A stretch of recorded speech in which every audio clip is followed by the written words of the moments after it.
Subscribe कीजिए stock market insight channel को और बेल आइकन को दबा दीजिए लेटेस्ट मार्केट अपडेट सबसे पहले देखने के लिए। और अब एसएमई पर हमारी खास पेशकश एसएमई कॉर्नर।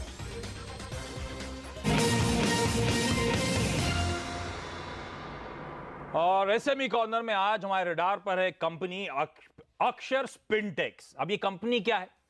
इस शुक्रवार को इस एसएमई का आईपीओ खुलने जा रहा है। पिछले हफ्ते सोनम ने आपको बताया भी था, ध्यान रखें। और 3 मई यानी कि अगले हफ्ते गुरुवार तक ये आईपीओ खुला रहेगा। इश्यू प्राइस फिक्स इश्यू है, प्राइस है 40 रुपए की। मार्केट लॉट है 3000 शेयरों का। तो अगर आप एक लॉट खरीदना चाहते हैं तो 1,20,000 का एक लॉट पड़ेगा। बीएससी के एसएमई प्लेटफॉर्म पर यह कंपनी लिस्ट होगी और कुल मिलाकर इश्यू का साइज जो है, यानी कि जितना पैसा जुटा रहे हैं, वो है 27 करोड़ रुपए। अब ये अक्षर स्पिनटेक्स करती क्या है, फाइनेंशियल्स कैसे हैं, आउटलुक कैसा है, इस आईपीओ में पैसा लगाएं या नहीं लगाएं, चलिए समझने की कोशिश करते हैं। और अक्षर स्पिनटेक्स के प्रमोटर और चेयरमैन और मैनेजिंग डायरेक्टर मिस्टर अशोक भलाला साहब मेरे साथ जुड़ते हुए स्टूडियोज में। अशोक जी, स्वागत है और कांग्रेचुलेशन, जल्दी डेब्यू करने वाले हैं आप आईपीओ में, फिर लिस्ट होते हुए नजर आएंगे। अच्छा, अक्षर स्पिनटेक्स, पहले मैं पढ़ रहा था, Gujarat based company, cotton yarn की मैन्युफैक्चरिंग का काम।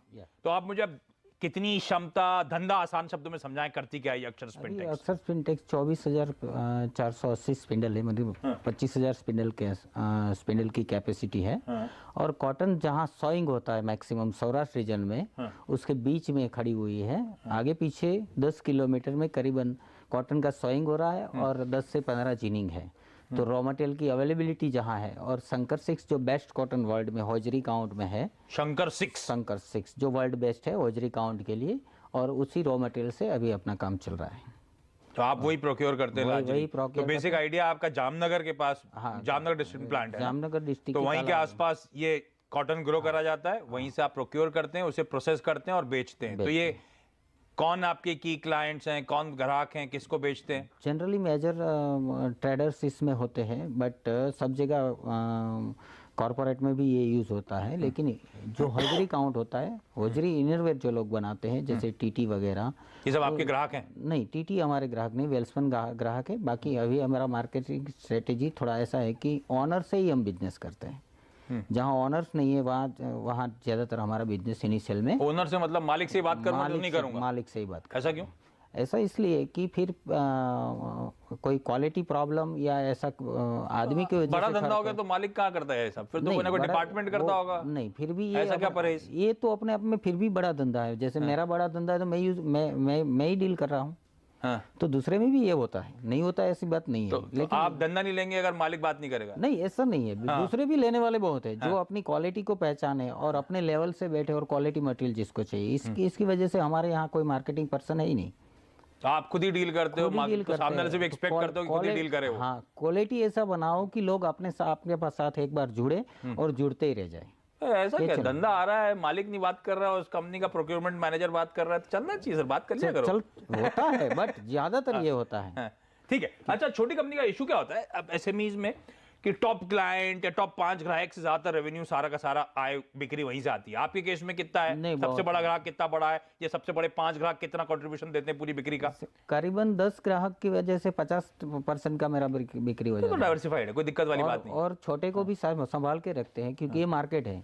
ये नहीं है कि एक प्रोक्योरमेंट नहीं करता तो अपना सेल नहीं होना चाहिए। बहुत सारे कस्टमर हैं और सबको संभाल कर रखते हैं। तो बहुत सारे कस्टमर मतलब कैसे चलता है? क्या ये ग्राहकों के साथ आपका लॉन्ग टर्म एग्रीमेंट होता है या ऐसा लॉन्ग टर्म एग्रीमेंट नहीं होता? तो ये प्रोक्योरमेंट कैसे करने आते हैं वो लोग, और साथ साथ एग्रीमेंट कैसे होते हैं? क्योंकि आपके केस में तो रॉ मटेरियल फ्लक्चुएशन, खास तौर पे अगर मैं सही हूं तो कॉटन बेल्स की कीमतें जो ऊपर नीचे जा रही हैं, उससे बड़ा धंधे पे इंपैक्ट पड़ता होगा।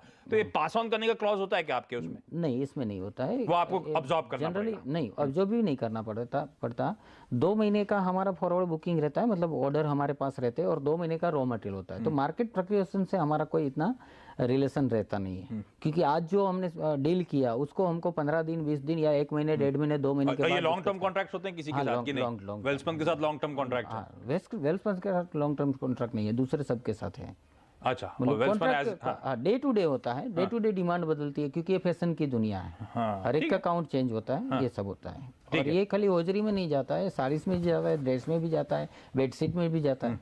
तो धंधा तो अच्छा चल रहा है आपका। धंधा अच्छा चल रहा है इसलिए कह रहा हूं क्योंकि आपका जो मैं प्रोस्पेक्टस पढ़ रहा था 98% कैपेसिटी यूटिलाइजेशन पे काम हो रहा है। प्लांट 98% उसको आप स्वेट करा रहे हो, हैं? तो इसका आसार होते मान के धंधा अच्छा चल रहा है। फिर कैपेसिटी एक्सपेंशन के प्लान नहीं है क्या? आप तो पूरा इस्तेमाल कर ही रहे हो, आगे ग्रोथ कैसे आएगी? इसमें अभी हम लोग अटैचमेंट बहुत सारे हमारे यहाँ बाकी है। अटैचमेंट मतलब स्लब है, लाइक्रा है, एलिटिविस्ट है, कॉम्पैक्ट है। नहीं, ये सब क्या है समझा नहीं मैं। अटैचमेंट मतलब क्या? एक अटैचमेंट होता है, जैसे लाइक्रा स्ट्रेचेबल मटेरियल जो बनता है, और स्लब है वो थिक थिन वाला जो जींस में यूज होता है। तो ये फैशन वाली सब आइटम थी। अभी ये हम जो अभी बना रहे हैं वो ग्रे वाली आइटम है। नहीं, तो अभी जो प्लांट है वो तो 98% कैपेसिटी पे वैसे ही चल रहा है। हाँ, तो कैपेसिटी तो वही रहेगी, लेकिन वैल्यू एडिशन होगा उसमें। तो अभी कैपेसिटी बढ़ाने की कोई जरूरत नहीं है, क्योंकि अब मैं पढ़ रहा था 27 करोड़ रुपए आप जुटा रहे हैं। उसमें फ्रेश इशू है 4 करोड़ का, बाकी तो आप प्रमोटर्स ही बेच रहे हैं माल 23 करोड़ रुपए के आसपास का है ना। प्रमोटर्स क्यों एग्जिट ले रहे हैं इस समय? नहीं, एग्जिट नहीं ले, हम लोग पार्शियली कितना? अच्छा, प्लेटफॉर्म पे आना चाहते हैं और उसमें 25% आपको स्टेक डाइल्यूट करना है इस प्लेटफॉर्म पे आने के लिए। और यही बेसिक रीजन है कि 4 प्रमोटर्स हैं, चारों के चारों अपना माल बेच रहे हैं। तो अभी प्रमोटर का हिस्सा कितना है और आईपीओ के बाद कितना रह जाएगा? प्रमोटर का 75% रहेगा और 25% आईपीओ के बाद मार्केट में सेल होगा। बैलेंस शीट का क्या हाल है सर इस समय? कितनी डेट? क्योंकि जो बचा हुआ पैसा है 4 करोड़, उसमें से मेरे ख्याल से 2.5-3 करोड़ रुपए आसपास आप वर्किंग कैपिटल के इस्तेमाल करने वाले हो, है ना, जो फ्रेश इशू आएगा थोड़ा सा पैसा। तो बैलेंस शीट का क्या हाल है? कितना कर्जा लेके बैठे हो आप? अभी 27 करोड़ का कर्जा है एज पर बैंक और एंड अदर्स। एंड पैट है अपना 2070 का 2.5 करोड़। पैट तो है मेरे पास, पैट फाइनेंशियल्स पे आ ही रहा था मैं। अच्छा, FY 2015 से 2017 की आपने फाइनेंशियल्स दिए अपने प्रोस्पेक्टस में और अक्टूबर 2018 तक के, है ना? तो बड़ी तगड़ी ग्रोथ नजर आती है पिछले 2-3 सालों में। पर जब मैं ये जो अब तक के अक्टूबर के आंकड़े को मैं ऐड करता हूं पूरे साल के लिए, एक्सट्रापोलेट करता हूं, लगता है कि FY 18 ग्रोथ ठंडा साल हो सकता है ग्रोथ के लिहाज से। ऐसा है क्या? नहीं, या फिर ग्रोथ आपकी सेकंड हाफ में आती है? ग्रोथ अपनी सेकंड हाफ में पहले से ही आती है, सेकंड हाफ में इस बार ज्यादा होगी।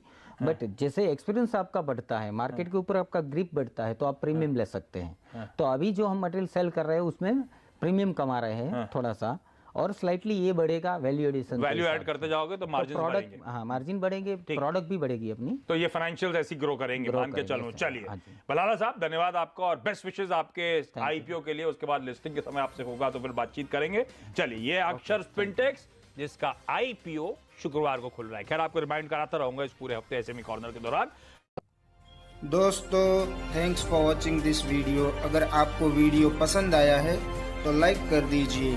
अगर वीडियो नहीं पसंद आया है तो कमेंट में अपना सुझाव दीजिए और इस वीडियो को शेयर करना बिल्कुल मत भूलें। मिलते हैं स्टॉक टॉक के नेक्स्ट एपिसोड में।